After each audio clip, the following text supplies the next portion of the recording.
হয়তো তোমারই জন্য হয়েছি প্রেমে যে বন্য, জানি তুমি অনন্য, আশার হাত বাড়াই।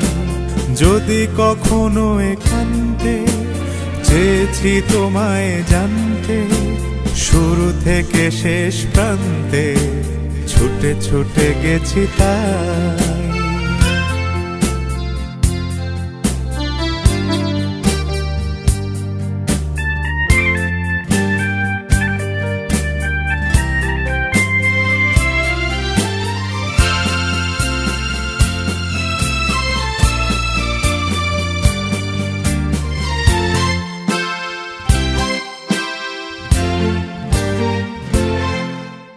আমি যে নিজেই মতো, জানি না তোমার শর্ত।